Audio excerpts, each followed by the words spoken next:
बिस्मिल्लाहिर्रहमानिर्रहीम। मोहतरम सामेईन, आज मैं आपके सामने इस्लाम की एक अजीम और सबक आमोज जंग का वाक़या बयान करने जा रहा हूँ, जिसे तारीख़ में जंग ओहद के नाम से याद किया जाता है। जंग ओहद 3 हिजरी में मदीना मुनव्वरा के करीब पहाड़ ओहद के दामन में लड़ी गई। इस जंग की बुनियाद दरअसल जंग बदर में कुफार की शिकस्त थी। बदर में मुसलमानों को अल्लाह ने फतह अता फरमाई थी, जिससे कुरैश के सरदार जल और भुन गए। वो बदला लेने के लिए 3000 के लश्कर के साथ मदीना की तरफ निकले। मुसलमानों की तादाद सिर्फ 700 थी, लेकिन उनके हौसले बुलंद थे, क्योंकि उनका ईमान अल्लाह पर था और क़यादत रसूलुल्लाह सल्लल्लाहु अलैहि वसल्लम के हाथ में थी। इब्तिदा में मुसलमान बहादुरी से लड़े। हज़रत अली, हज़रत हमज़ा और दूसरे सहाबाए कराम ने कुफार के बड़े बड़े सूरमा ज़मीन पर गिरा दिए। दुश्मन पीछे हटने लगा और फतह के आसार नुमाया हो गए। लेकिन ऐन उसी वक्त एक बड़ी आजमाइश आई।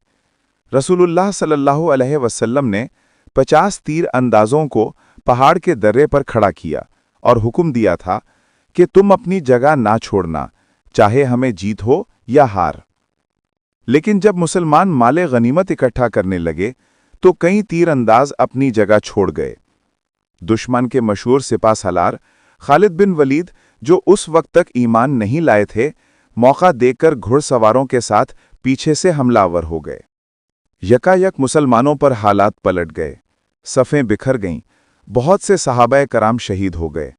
खुद रसूलुल्लाह सल्लल्लाहु अलैहि वसल्लम भी ज़ख्मी हुए। आपके दंदाने मुबारक शहीद हुए और चेहरा अनवर पर जख्म आए। ये खबर फैल गई कि रसूलुल्लाह शहीद हो गए हैं। सहाबा के दिल गम से भर गए। लेकिन जब पता चला कि आप सल्लल्लाहु अलैहि वसल्लम जिंदा हैं, तो वो दोबारा आपके गिर्द जमा हो गए और अपनी जानों को आप पर कुर्बान करने लगे। इस जंग में रसूलुल्लाह सल्लल्लाहु अलैहि वसल्लम के चचा हज़रत हमज़ा भी शहीद हुए। उनकी शहादत इस्लाम की तारीख का एक ना भूलने वाला वाक़या है। मोहतरम सामीन, ये जंग ज़ाहिरी तौर पर मुसलमानों की शिकस्त पर ख़त्म हुई। 70 के करीब जानिसार सहाबाए कराम शहीद हुए। लेकिन दरअसल इस जंग ने एक अजीम सबक दिया, और वो ये कि अल्लाह और उसके रसूल की इताअत ही कामयाबी की असल कुंजी है।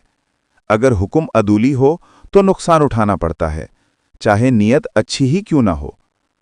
लिहाजा जंग ओहद हमें ये पैगाम देती है कि मुसलमान हमेशा इत्तेहाद, सब्र और इताअत के साथ रहें और किसी हाल में अल्लाह और उसके रसूल के हुक्म से रोगर्दानी ना करें। वस्सलामु अलैकुम वरहमतुल्लाहि वबरकातुहू।